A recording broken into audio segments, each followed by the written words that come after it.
Hey fam, welcome back to the channel. As you can see from the title of today's video, it will be a girl talk. Period. Before we get started, I want to introduce y'all to my friends. Y'all gonna be seeing them a lot on this channel, so just be prepared. I'm Essence, aka the Lover Girl. I am JoJo, aka Jo Amaria. Period. I'm gonna link all like their social medias and stuff down below so you can check them out. And yeah, let's get started. So our first topic today is gonna be the Shein horror story, child. So if y'all are familiar, Shein is under fire with a RICO case right now. Ironically, right after they sent a bunch of influencers to China to see the quality of their work environment, and as fashion girlies, as models, as people who live on this earth and who have to be conscious of the environment, this is our very first topic. So for those that don't know, there are 3 independent business owners: Christina Perry, Larissa Martinez, and Jalen Barron, who are suing Shein in a RICO case for stealing their work and selling it for cheaper prices on their platform. So Christina Perry, she's a graphic designer who makes graphics, which Essence does graphic design. Yeah. Larissa Martinez, she owns a family-owned company, and I want to say that, well, her and her aunt. I'm very much a firm believer of, investing back into the community, investing into family-owned businesses. So this definitely just had me irritated. And Jalen Barron, he sells stickers and like patches and stuff like that. So Krista Perry contacted Shein because she noticed that her work was on their platform. Shein only offered $500 to compensate her work being stolen and them selling it on their website. Huh? She obviously declined it. However, they reached out a year later, wanted to rekindle that friendship, and she just said that she felt disgusted because how dare you contact me after you stole my artwork. And she said that it was a hard time talking to Shein the first time to acknowledge that her work was being stolen on that platform. I could not imagine somebody stealing my work and then coming to me asking, hey, would you want to work with me? It ain't gonna, nah, it ain't gonna work. I think you stole my work. Exactly. No, that part. And it's just so crazy because as a graphic designer and part of the job is like you make something, you sell it, it's that person, they could go, think about the person who made the Nike logo. Mm-hmm. Is she not still getting money off the Nike logo? She got her one and done. However, that's always, the choice of the designer, and that's what I do like about graphic design when you're freelancing. And the other thing is, especially with a company like Nike, nobody knew at the time that Nike would be Nike. But Shein is already Shein, and I know what kind of bread y'all are making, especially if y'all are not paying workers and everything is quick and it's so many people buying. So for y'all to be making the bread you're making, not paying your workers, and then you steal my design and you only offer me $500, that was literally a slap in the face. 500 is crazy. Crazy. 500 to me, 500 be like an undermine. You looking at me like dirt. We thought of this for real. I'm just get a little chunk change. No. Just to say sorry. For real. That's psychotic to me. That's psychotic to me. It you did not really put the amount of work that I did. You didn't. And then go reach back out a year later, 500. That's like this somebody rent, bro. Y'all crazy. Yeah. No, and the other thing is, it's not because I charge $500. I've charged $500 for a take-home package, but that's where I'm building it for you, and then at the end it'll be fully yours. You get to do whatever you want. And the thing is, I'm building. She didn't build that for y'all to fucking steal and make money off of. That was not her purpose in her creating her art and putting it out there. So at that point, y'all need to pay for that too. Come on now. There's a whole fucking emotional, mental aspect when you're a creative. When people do shit like that, it fucks you up in that way too. But it's damn, because you start feeling should I keep putting my shit out there? What is the point? It's obviously it's good enough to get stolen, but not good enough to get paid for. That's just such a mind fuck. Yeah. That's good. So it says that Shein and and sister company Wrong Way, which I've heard of Wrong Way. I used to shop Wrong Way in high school. They've stolen artwork from me, Miss Perry, and many of my hardworking friends and colleagues. That's disgusting. Ew. But here's the problem, like how you bring up the aspect of decreasing in value. Now, because Shein has stolen these people's work, the artists are experiencing a loss of profit, diminish in value, and a diversion of trade because y'all overproduced their work. You know how it is, supply and demand. If the demand is so easy, if I could just go buy some artwork for 20 cents, yeah, it's not gonna have no value. And that takes away of the value from the art connected to the artist, like how you was talking about. Shein's business model makes it hard to pin down defendants because of a decentralized constellation of entities designed to avoid liability. I'm gonna put a picture up of Shein's business model. However, long story short, you know, say like how we in 5th grade, something is intentionally made up for it to be hard to go against it.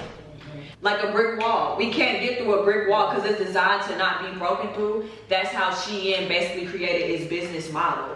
However, the lawyers were already going through similar fashion cases, which is why they end up taking on this case to hopefully really bring up some awareness, especially when it comes to all of this going on in fashion and designers getting their work stolen by these fast fashion brands. Shein, this is not their first alleged situation, but like I was saying, it can be difficult to settle fashion lawsuits because companies cannot copyright because useful things in its entity in its entirety can't be copyrighted. So when it comes to designs, it's kind of hard to have some type of security, which makes me want to ask y'all, is this the first time that y'all heard Shein being under heat, or have you heard Shein being under heat before? Nah, I heard that before. Not with nothing like super federal like this, but I have heard, and I saw a couple articles too, that like when Shein first came around, their workers in the factory were like imprinting labels like on the tags, on the back of their tags and stuff. And saying like, help me. Like it was like symbols for like help me, yes, like. And I'm gonna put that up here too, I promise you. I forgot all about that. Yes. It wasn't in every piece of clothing, but it was a lot, and people were taking videos and pictures of this shit, like, and it was symbols saying help me. Yeah, that's not the first time I heard them under heat, but I was also like, how did Shein get up so fast? Because Fashion Nova didn't get up this fast. Them decrease in prices in COVID, from all the research that I've done, because you know they got stuff on there you can buy for $2. It's $2. Like Fashion Nova, well, I don't know, because I don't Fashion shop Nova Fashion is Nova. high now. Exactly, Fashion Nova is high Fashion now. Nova on no bullshit, because when they first came out, They were cheap. I remember Fashion Nova in high school. Now they be going there shirts $30, $40. It's giving Akira prices. It's giving Akira prices. Yeah. But also, I want to say it's a man who, what is he? He's like a Middle Eastern man or something like that, that owns Fashion Nova. And so I just feel like they are bougie. Like they, like I feel like even though it might have that, like I don't think it was ever gonna stay the fast fashion cheap. But you know what's crazy? I haven't heard too much about Shein. I haven't paid too much attention, especially because I'm an AliExpress girl. Like I'm an AliExpress OG. Since they came out, I've been rocking with them since. So I never really got too much into Shein, but I just saw this. I was honestly considering it though, because you know, I've been getting back into wigs, and I just saw this girl on my Instagram. Apparently they just start selling wigs. Yeah, they sell wigs. And they have like a 30-inch wig for like $200. And she had bought it and did a review or whatever. And it's so crazy because I saw that and I'm like, okay, interesting. And then like a little bit later, y'all brought up the influencer trips. I saw someone like stitch a video of this girl who went on a Shein influencer trip, but they're like, I'm gonna translate of like what she really means. And so she was saying stuff like, yeah, we went here and we did this, and they were basically saying like, so they basically paid me to make them look good. Really the first time I start like seeing and hearing about, other than that, I just knew people bought stuff from Shein and it was cheap, and that's maybe the only bad thing I heard was like, you know, maybe somebody ordered something and it didn't look how they wanted to when they ordered it. But I had literally like the whole help me and the bad label, like I literally did not. And that's what turned me off too, because I've never ordered anything off Shein. And it's like, you know, I have like just a certain, like, if I just feel a certain spirit or something about something, like I won't do it. So it's like, that's what, like, I could never find myself to just order stuff. And now mind y'all, I have been on their website, I have the app on my phone, like I got shit in my cart, but I can never press checkout. Like I could never do it. And it's like, what is it about this, like this store, this website? Like I couldn't, something about it was just turning me off. But like now that all this RICO stuff then came up, and then the whole help me thing, like with their workers and stuff, like no, that's what it was. Like they fraud. Yeah. I don't know, because it's like, I met this girl recently, and like, you know, she was saying like, you know, I really want to kind of upgrade my style, like, you know, I've been told I dress like a grandma, and I was like, well, how much are you willing to like pay per item? And she's like, well, I'm really cheap. And then, you know, I told her how much I paid for like my nails and my feet. She's like, oh, you must be rich. And I'm like, it's not even that. Me personally, I don't care what day and age we're in. I fully believe in quality over quantity. And I honestly think something that stopped me from stopping at Shein, and a reason that I never really checked out, is because I felt like there was always something else where I was like, well, I'd rather spend my money on that than this. Whether, because y'all know me, I'm hella black. And so y'all, I feel like I always found like a little black owned brand that I was like, you know what, this is more expensive. I might not be able to get as many things, but I would prefer to get this. And you know what, it's so crazy because in hindsight, like when we were in college, like going to Rainbow, like, you know, getting the cute fact, but in hindsight, spending the actual bread on something that's quality and handmade, like I still have a lot of that stuff. A lot of the stuff still looks good.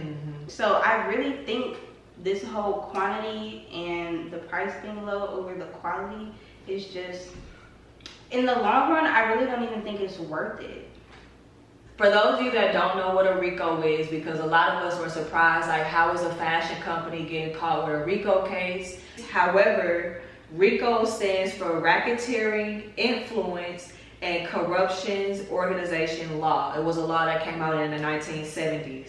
This eliminates organized crime from forming into legit organizations. Because when you're, you know, you're an organization, you're a gang, you're a mob, you're Shein, fuck, the whole nine. So, and what is racketeering? Racketeering is an umbrella term for crimes committed in business, dealings like murder, kidnapping, gambling, arson, robbery and bribery, and extortion. So like Essence brought up, because that's something I wanted to bring up too, how I believe that Shein intentionally flew the influencers to China and had them post their content right before the case came out. The influencers went to China mid-May. We just heard about all of the RICO stuff happening within the past 2 weeks, so they tried to give themselves about 4 weeks in advance to look good and for it to die off or whatever their intention was. But we know that that was intentional, that they sent them right before the RICO case happened. Especially if you're getting sued and with lawsuits, you know that you're being sued, so you have to move accordingly to make yourselves look good. And before we even get into the tea, I am disappointed in y'all influencers, all of y'all. It's not even about black, white, women, men, or however you identify. I'm disappointed in all of y'all, and y'all should be disappointed in yourselves. Also, that's the front door. That's what that sound means. Oh, because it's loud. That's the front door. Oh, okay, gotcha. So,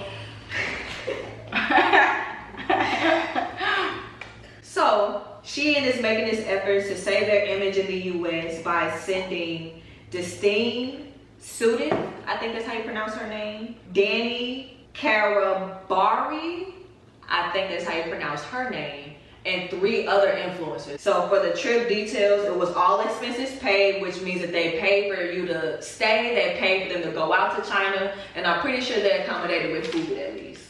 Or transportation to get around China to get to the factory and all of that. I want to say that. I want to say that. That's just wild because it's just crazy how like greedy people fucking think, because when now at the point where all your shit finna go up and you know the feds on your ass, now you willing to spend this bread to send these people out there. But it's like, honestly, if you would have just put the money into having good business practices and like ethics and just actually being a fucking human being, you wouldn't even be at the point like in the position where you now have to go spend all this bread and pay for all these influencers, like, because obviously you got it. So if you had it, why not just do shit the right way? Like, that's what I don't like.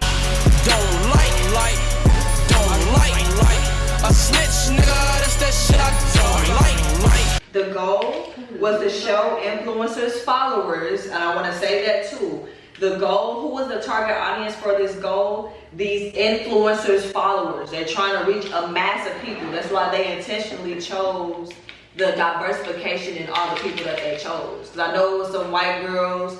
I know it was a plus size black woman. Like, all of that's intentional. You're trying to reach these people intentionally. I just want to say that. But the goal was to show the influencers followers that the company's operations are well put together.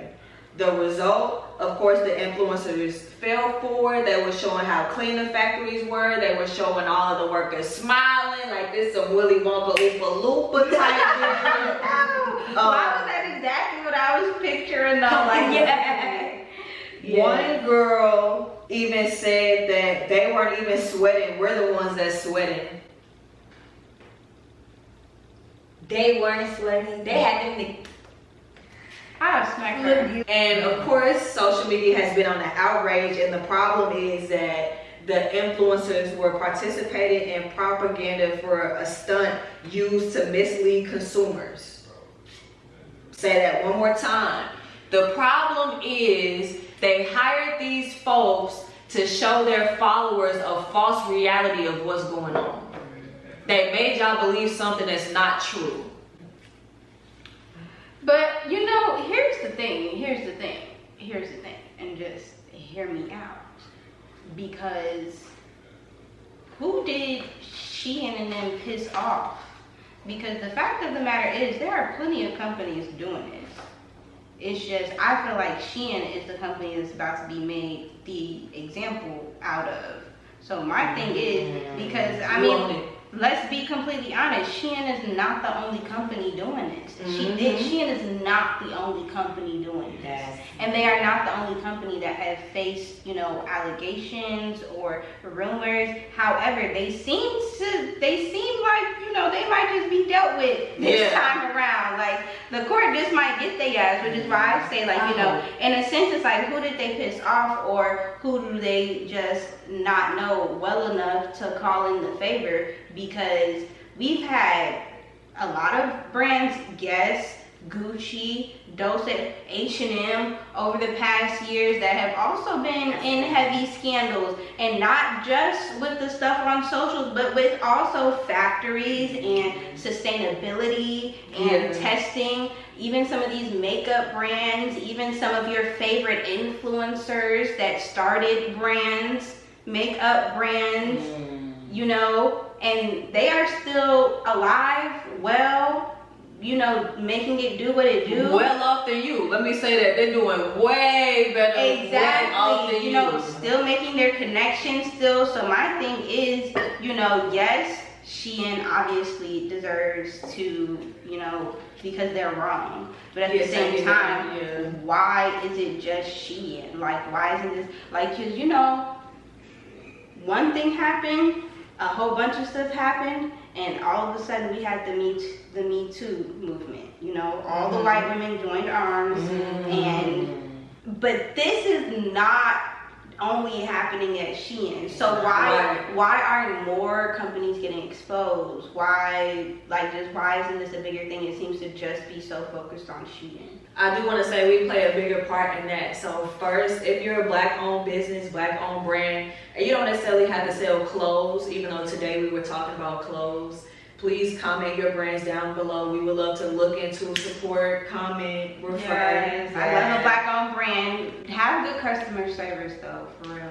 Yeah. Please. Don't fucking. That's something we're gonna talk about too. Customer service, please. However, if you do shop at Shein, comment your experience down below, why you still shop with them, Yes. and just what your experience is with them. Because like you saying, why Shein getting targeted, we as consumers play influence in that too. It's our money that they need to keep all of their ideas flowing. Exactly. So at what point, like, do we put, you know, the value of something else, like how you were saying, quality over quantity, when you just change your value? Because right now the value of shopping at Shein is because they cheap. All the way turn. Okay. This next segment will be revolving around self-confidence, and I have a little story and I want y'all perspective on it, because this response was everything, and it really shows the confidence that a woman can have for herself in other spaces, and the value that a woman can have for herself while being in other spaces. So for those of y'all that are on Twitter, you could have seen, probably not seen, but when Ari was on her way to her birthday little vacation, she did a Q&A. A girl had asked how many threesomes her and Moneybag had. Ari commented back and said 23. Another girl responded, if I could find the tweets, I'll put them, but long story short, she said, damn, did all of that and still got cheated on. I would never do a threesome or none of that. It could just stick to regular stuff. And Ari responded and said that she did the threesome for herself because she wanted to, not because just her man wanted to. And I feel like that speaks so much power, and how a woman can still make individual decisions for herself while being in a relationship. Even though we outsiders, so we don't know really what's going on within their relationship, but they posted each other, so shit seemed to be decent, cool. Like, the energy seems to be really vibing between them. Yes. And for her to still be able to share a beautiful experience like that with her man through comfortability speaks power. A lot of y'all be doing threesomes when y'all really don't want to. Some of y'all be jealous. Some of y'all do it just because y'all man want you, but you really don't want to do the threesome. I just feel like too, a lot of girls be like coming out already like influence and shit like that. Weird. Like, first of all, when you're in a relationship, you and your man do what y'all do. Like, nobody can take y'all out of y'all glory. Nobody can take you out of what y'all do best. That's it. Whatever y'all like, that's what y'all like. I feel like girls be bitter and be insecure because they can't do what they want to do with their man or in their relationship, or they just don't have that dynamic. But it's like, why come on somebody else's page and bash them, or comment about somebody else's life and bash them because you're sad and you're miserable? But that's real shit though. I'm doing it for me. I'm not just gonna be doing it just to be doing that shit. Like, and then y'all be miserable as fuck when y'all be doing that shit for y'all men. Y'all be miserable as hell in the end. And also what you said, my bad, before you say this, I need to say this real quick. Exactly to what Joe said about being insecure and self-projecting. Yeah. Because when the girl was like, oh, like, you still got cheated on, da-da-da, I don't think you understand that. Why are you trying to blame Ari when a man can cheat for no reason?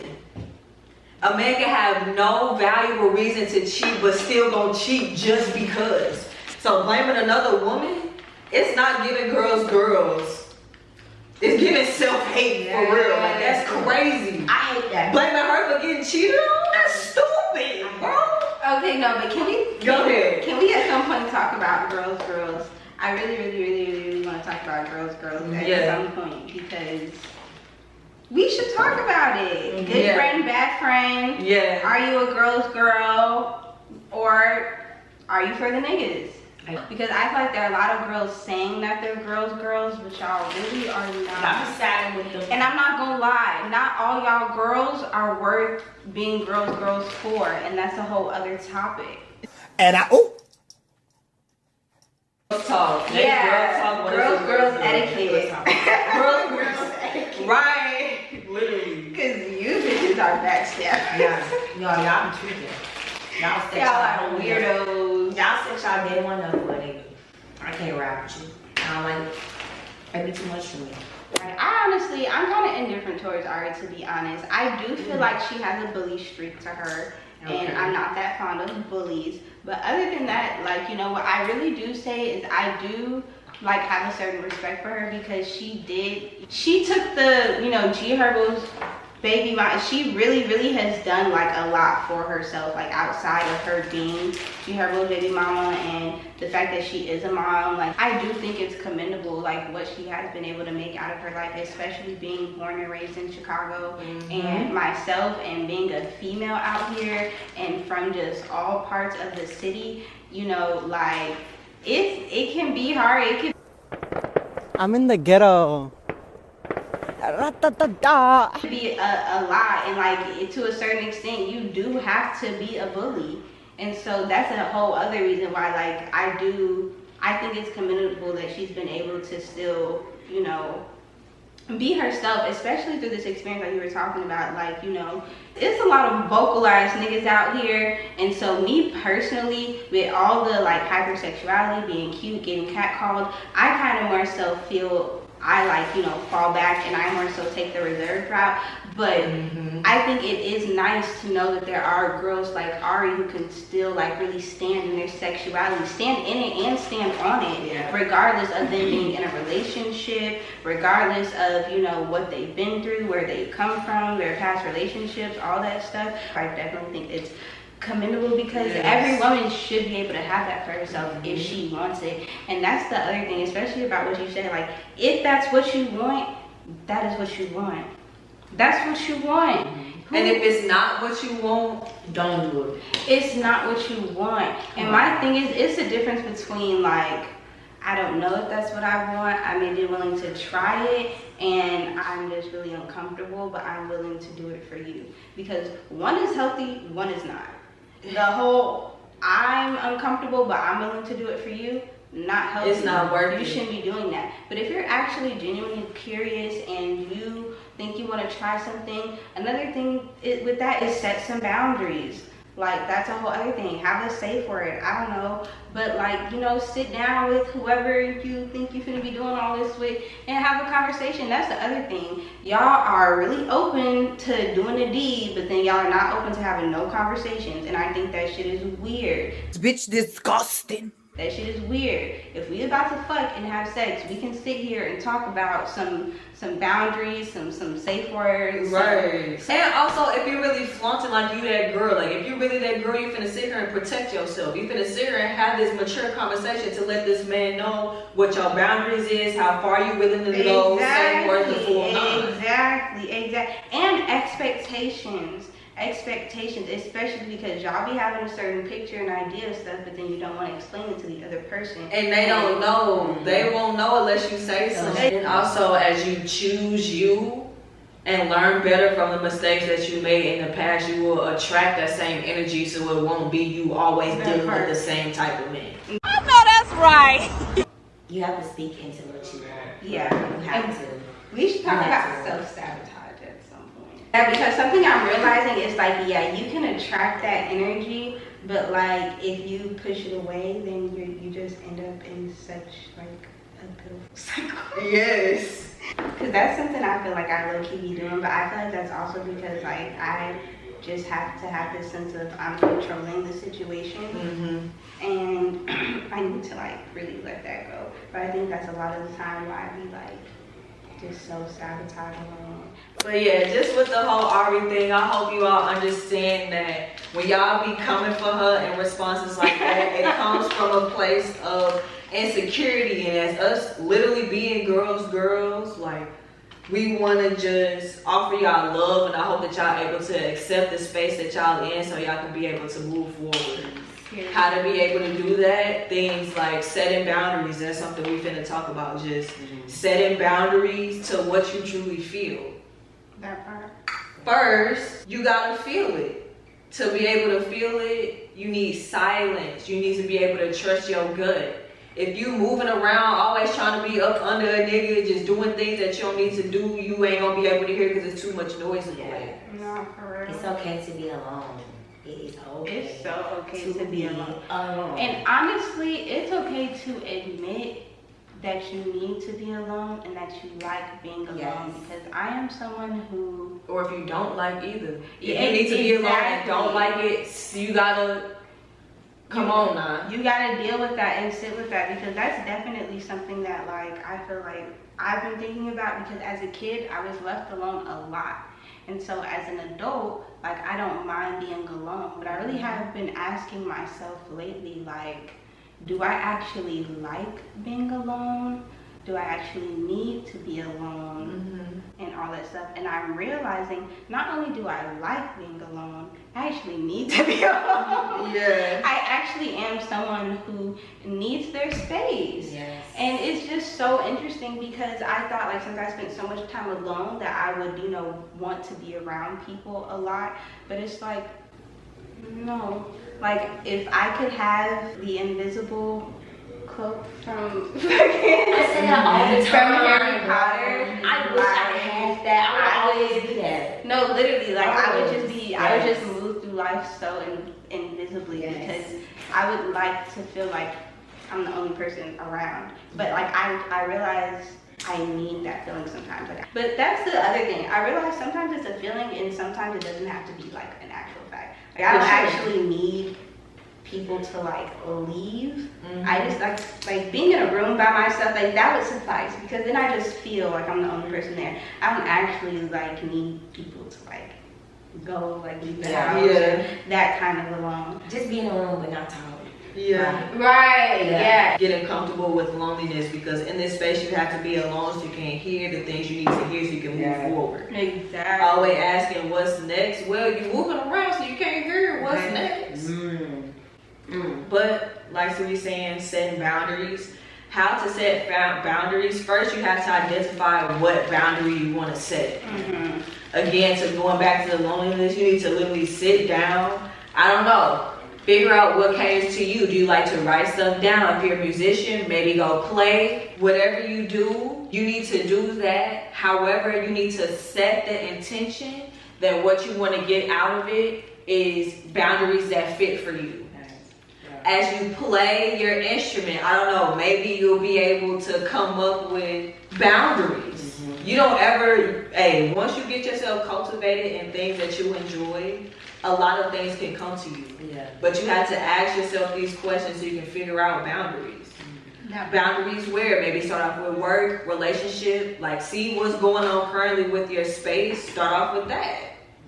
That, and I think another good place to start is like thinking about what your limits are. Because sometimes we don't, especially if you're like someone like me, I'm an extremist, so I feel like I have to go to the farthest point of everything to really just, I don't know, feel some type of closure about things. I realized that in that, I really need to think about like, what is the absolute like, no, like what is your deal breaker? Because that's a really, really good place to like start your boundaries and kind of work backward. Like what really do you like, what do you not like? Something that I was told is like, you know, you don't feel bad for how you feel. Like if that's just really how you feel about something, Stand on it. Stand on it. Stand on it. When it's your feelings, can't nobody tell you how to feel. You're the one that's supposed to feel those feelings. You're the one that's supposed to experience that, speak that. Exactly. It took me a long time to learn boundaries. Like, I'm still even trying to learn it because I am a person that has such a big heart. So bad. LOL, last That's pushing back the start date. But I've been telling them, like, I'm gonna leave. I told them I was leaving, and then here I go again, like, no, I'm gonna stay. Like, but that's just, the boundaries, I don't know. But I'm learning them though. Like, the word no is one of my boundaries, because I was never good at it. I was never good at saying no, but now, I'm fantastic at it, because I mean it. Like, no, I'm not doing that, I'm not doing this. Like, and people are gonna look at you weird too, when you start having boundaries, because they're like, you've never been like this. It's like, no, I've always been like this. I just never had the balls to really say like to you that I was like this, but I am like this, because it's only so far that you can push me to be like, okay, I'm tired. Yeah. And then the other, what does it matter if I wasn't like this before. This is how I feel now. That's how I feel now. That's what I was gonna say. Whatever somebody else thinks, bro, does not matter. So they spoke about their struggles with setting boundaries. And I feel like I'm in a space where I have almost mastered that space. So when it comes to setting boundaries, I basically did the things that me and Essence said, you know, because I feel that too. I'm definitely an extremist. So figuring out my no's and working from there. And also, because you know, we're going to be tested. You say that you're going to do something, you're going to be tested to see if you really going to follow through or not. So when the opportunities came where I needed to follow through, I spoke to myself nicely to get through those adversities. To be like, okay, I need to get through this. Come on, we finna get through it. Do I want to be here? Frankly not. But I know I need to get through this space. So come on, like, we just gonna work together to get through this. Together meaning mind and body. You have to speak to yourself nicely and your body is gonna feel 10 times comfortable getting through whatever you gotta get through. If you're talking to yourself negatively, you're gonna have physical adversity because you're uncomfortable. And then you still gotta get through what you're trying to get to. That's tiring. For example, I know I deal a lot with feeling comfortable outside because of like sexual harassment and things of that sort. So where I'm in a space where, okay, folks tweaking on the train, I know I gotta feel comfortable talking to myself nicely until I gotta get to work where I'm trying to get to on the train. It's gonna help me get through that versus talking to myself negatively, feeding into his energy, saying anything that's gonna make me feel uncomfortable. I'm already in an uncomfortable position, so I have to make myself comfortable. You gotta do it every time, and I want you to know it's hard. Cause saying the entity that you gotta do, that's light work. But doing it every single time that it comes to you is gonna be hard. And now I am saying that from experience, bro. It's gonna be hard. No. Oh my goodness. I never thought it would be so hard. Like, and I think that's my like issue too, especially because like, you know, I'm really a homebody. Yeah. But like a part like with the pandemic and me being a homebody, and now like when I go out and like just the harassment, like, you know, I went to Layla the other day to get my feet done, and I guess there was like a game at Wrigley Field, and just this group of old ass niggas talking about some hey mommy, and then I'm come on now, and I literally had on jogging pants and a black tank top, like you, and it's just like damn, like why can't I just? But it's also like you said, at the end of the day, like to a certain extent, it's up to me to make me feel comfortable. And honestly, I felt very comfortable because I had my comb on me. You already know how my comb works. Come on. So I was like, I had my comb, so I was like, We'll put some things down below as well, because that is a conversation you have to ask yourself. When I'm out alone, do I feel safe? Exactly. If not, we gotta figure out boundaries that you're able to use. Because you can't just stay at home, and that's what I'm realizing. For sure. I can't just stay inside. That's unhealthy. Yeah, you're not gonna live in fear. No. Exactly. Have conversations with yourself to identify your no's. When you're in the space of adversity, go through it.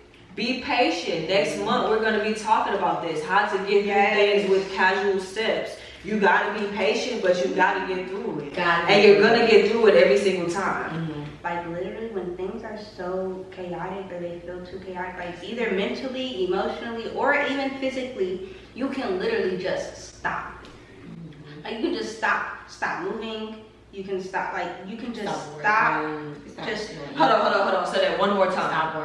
Stop working. You can just stop and honestly just slow things down. Like I definitely have a history of being just really impulsive and reactive, and I'm realizing that in those moments, that's just what I feel like. I didn't feel like I had time to really think about my decision or think about the consequences, but I'm realizing now that like I can give myself that time. Because you have the choice to give yourself that time. You have the choice to choose you every time. Exactly. Whether it's that hard or that good, you gotta choose you for the greater, because you're gonna keep getting the same thing every time.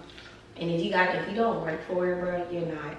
It's not just gonna be gimme. Like you have to actually work for what you want, how you want to be, how you want to move, like what you want in life, like you got to work for it. And you have to like do something different. Like they say, doing the same thing and expecting a different result is the literal definition of insanity. Yeah. Like if you feel like okay, Again, I have that literally in my bio right now. Nothing changes if nothing changes. exactly, like you have to actually make a difference. And the thing is, if you feel like you did something different but it doesn't feel like you did something different, it wasn't a big enough of a change. Like your life needs to feel different because you have to feel different, because things have to be different in order for you to make a difference. Because sometimes it takes the drastic change, sometimes it just does. And the sooner you start, the sooner you finish, I promise you. Yes. But thank y'all for episode 1. This episode was amazing. I hope you enjoyed. Comment down below how you feel about Shein, especially if you still shop with them. If you have things on the way, let us know. Let us know your situation with Shein. Let us know how you feel. Comment that down below. Everybody about the Ari situation, comment below how y'all feel about that. The topics, let us know how y'all feel about that, because girl talks. We're going to be having girl talks, and we're going to be talking about confidence, because this is a time where we should be elevating our confidence, valuing ourselves more as individuals. Yeah, but this was great. Thank you for episode 1. Episode 2 will be coming out next month, and we'll see y'all next episode. Bye. That was amazing.